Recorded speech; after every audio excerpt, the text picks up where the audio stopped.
എൻ്റെ ലാലേട്ട, നിങ്ങൾക്കിത് എന്താണ്? ആദ്യം തന്നെ ഞാൻ പറയുകയാണ്, ഞാനൊരു മോഹൻലാൽ വിരോധിയല്ല. എങ്കിലും നമുക്ക് ചില കാര്യങ്ങൾ പറയാതിരിക്കാൻ പറ്റില്ല. ആദ്യം തന്നെ പറയുകയാണ്, അദ്ദേഹത്തിൻ്റെ പുതിയ സിനിമയാണ് ഋഷഭ, ഇന്ന് റിലീസിംഗ് ആയിരുന്നു. എല്ലാവരും കണ്ടു കാണുമല്ലോ അല്ലേ? എന്താണ് കാണിച്ചു വെച്ചേക്കുന്നത്? 200 കോടി ബഡ്ജറ്റ് തെലുങ്ക് സിനിമ, ലാലേട്ടൻ്റെ ബ്രഹ്മാണ്ഡ സിനിമ എന്നൊക്കെ തള്ളലിൽ വന്ന ഋഷഭ എന്ന പടം. എൻ്റെ പൊന്നോ, താങ്കൾ ഒരു സ്ക്രിപ്റ്റ് വായിക്കുമ്പോൾ താങ്കൾക്ക് ഇത്രയും 40-45 വർഷമായി മലയാളത്തിലെ സൂപ്പർ സ്റ്റാറായിട്ട് നിൽക്കുന്ന താങ്കൾക്ക് ഒരു സ്ക്രിപ്റ്റ് വായിക്കുമ്പോൾ ഇതെന്താ സംഭവിക്കാൻ പോകുന്നതെന്നെങ്കിലും അറിഞ്ഞുകൂടെ ലാലേട്ട? അത് പോട്ടെ, താങ്കൾ എന്തിനാണ് അന്യഭാഷകളിൽ പോയി സിനിമ ചെയ്യുന്നത്? അദ്ദേഹത്തിൻ്റെ പോപ്കോൺ എന്നാണ് തോന്നുന്നു, ഒരു നാസർ സംവിധാനം ചെയ്ത പടം. സിമ്രാനും ലാലേട്ടനും നായികമാരായ പോപ്കോൺ എന്ന പടം. അത് ലാലേട്ടൻ ഫാൻസ് ആരെങ്കിലും കണ്ടിട്ടുണ്ടോ? ഒന്ന് കമൻറ്റ് ചെയ്തേക്കണേ. അത് പോട്ടെ. അത് കഴിഞ്ഞ് വിജയുടെ കൂടെ പടം, സൂര്യയുടെ കൂടെ പടം, പിന്നെ അദ്ദേഹത്തിൻ്റെ തമിഴിൽ പോയി ഇച്ചിരിയെങ്കിലും ഒരു വില നൽകിയ സിനിമ എന്ന് പറഞ്ഞാൽ 20 മാത്രമാണ്. വേറെ എല്ലാ സിനിമകളും താങ്കൾ എന്തിനാണ് അവിടെ പോയിട്ട് ഒരു അമ്മാവൻ റോള് ചെയ്യുന്നത്? മലയാളത്തിലെ രാജാവിനെ പോലെ നിൽക്കുന്ന താങ്കൾ അവിടെ പോയിട്ട് അവിടുത്തെ നായകന്മാർ എറിഞ്ഞു കൊടുക്കുന്ന ഡയലോഗിൻ്റെ കഷ്ണം പറയാൻ വേണ്ടി താങ്കൾ എന്തിനാണ് നിൽക്കുന്നത്? അതിലെന്തായാലും താങ്കൾ മമ്മൂക്കയെ കണ്ടുപഠിക്കണം. അദ്ദേഹം ഇവിടെയും രാജാവാണ്, അദ്ദേഹം എവിടെ ചെന്നാലും രാജാവാണ്. തമിഴിലും തെലുങ്കിലൊക്കെ അദ്ദേഹം എത്രയോ സിനിമകളിൽ നായകനാക്കിയിരിക്കുന്നു, ഹിറ്റടിച്ചേക്കുന്നു.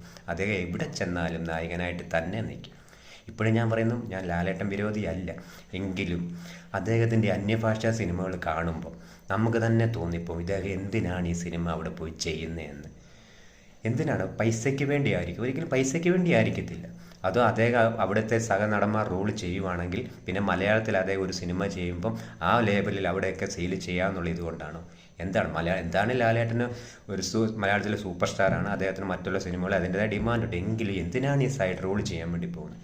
പക്ഷെ എൻ്റെ പൊന്നോ, ഋഷഭ എന്നുള്ള പാൻ ഇന്ത്യൻ സിനിമ എന്നുള്ള തള്ളലിൽ വന്ന ഈ സിനിമ അത് പാൻ ഇന്ത്യ അല്ല, പാൻ അമേരിക്ക, അതോ പാൻ ചൈനയാണോ എന്ന് പോലും അറിയത്തില്ല. എന്തായാലും ഇത് കണ്ടപ്പം ഇങ്ങനെ ഒരു റിവ്യൂ, താങ്കൾ എന്തിനാണ് അന്യഭാഷാ സിനിമകൾ അഭിനയിക്കുന്നത്? ഞങ്ങൾ മലയാളികൾക്ക് ആർക്കും അറിയത്തില്ല. അദ്ദേഹത്തിൻ്റെ ഫാൻസിന് ആരെങ്കിലും അറിയാവുന്നുണ്ടെങ്കിൽ ഒന്ന് കമൻറ്റ് ചെയ്തേക്കണം. എന്തിനാണ് താങ്കൾ എപ്പോഴും ഈ ഒരു കാര്യത്തിലെങ്കിലും മമ്മൂക്കയെ കണ്ടുപഠിക്കണം എന്നാണ് ഇത് എൻ്റെ മാത്രം അഭിപ്രായമാണ് കേട്ടോ. കാരണം ലാലേട്ടൻ വിരോധിയല്ല, അതുകൊണ്ട് തന്നെ ലാലേട്ടനെ വേറൊരു രീതിയിൽ പറയുന്നത് പോലെ. എങ്കിലും മലയാളത്തിലും എന്താന്ന് പറഞ്ഞാലും ലാലേട്ടൻ ഈ കാര്യത്തിൽ മമ്മൂക്ക എവിടെ ചെന്നാലും അദ്ദേഹം രാജാവാണ്.